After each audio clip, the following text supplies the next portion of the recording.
জি, আপনাকে অসংখ্য ধন্যবাদ এবং আরটিভির দর্শক শ্রোতাকে আমি শুভেচ্ছা জানাচ্ছি।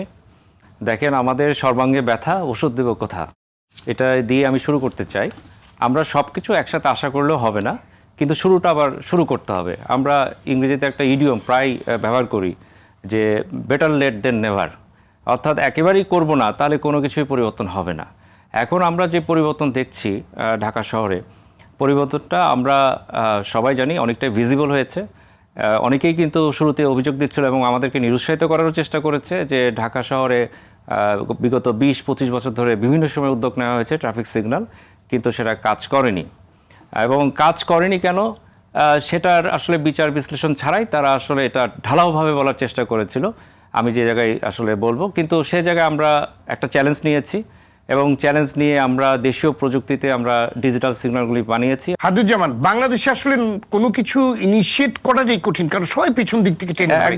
দেখেন এই যে ইউরোপটা কিন্তু একটা পৃথিবী জুড়ে অত্যন্ত কার্যকরী একটি পদক্ষেপ, কিন্তু আমরা করার জন্য করলাম, আমরা জায়গা না বাড়িয়ে আমরা কি করলাম, ছোটখাটো ভাবে করলাম এবং তার মধ্যে আবার বাস রাখা শুরু করলো, যার জন্য সেটা কার্যকর হচ্ছিল না। আবার কিছু জায়গায় এটাকে কেটে দিয়েছিল। ব্যাটারি চালিত রিক্সা মহাসড়কে উঠে আসলো, এটা কিন্তু আগে গলি টলির মধ্যে চুপচাপ ছিল, হঠাৎ করে এটা কিন্তু মহাসড়কে উঠে আসলো। জি, সেই জায়গায় আমি আসছিলাম। দেখেন, অবকাঠামো একটা জিনিস, ব্যবস্থাপনা একটা জিনিস এবং পলিসি বা নীতিগত সিদ্ধান্ত আর একটা জিনিস।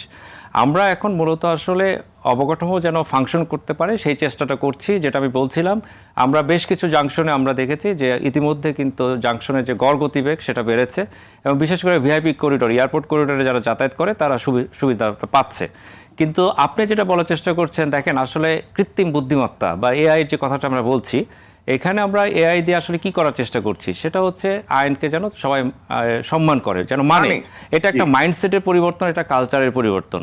আমরা এই কালচারটা কিন্তু দেখছি আসলে পরিবর্তন হচ্ছে। আমরা মধ্যরাতেও দেখছি যখন গাড়ির সংখ্যা একেবারেই কম, অনেকেই কিন্তু আসলে লাল বাতিতে থেমে আছে।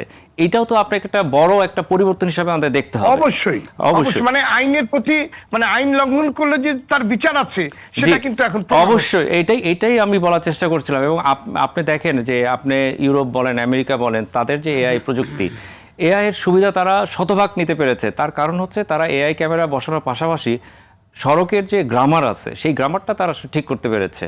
তো আমি যে জায়গায় বলবো, আমরা শুরু করেছি, আমরা দেখছি কিছু পরিবর্তন হচ্ছে, কিন্তু একই সাথে এবং এই কাজগুলো নিয়ে এগিয়ে যেতে হবে, অবশ্যই এগিয়ে যেতে হবে।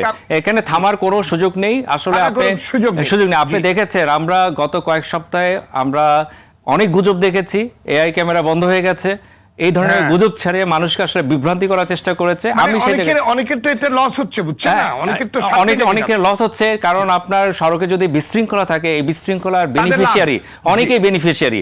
আপনি যত বিশৃঙ্খলা রাখতে পারবেন, এখানে এক্সটর্শন হবে, চাঁদাবাজি হবে, অনেকের তার পকেট ভারী হবে, তারা এটা চাচ্ছে না।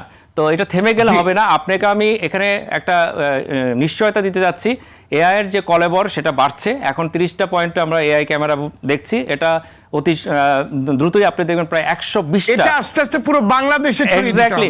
মানে এটা একটা সভ্য দেশে পরিণত করতে হবে।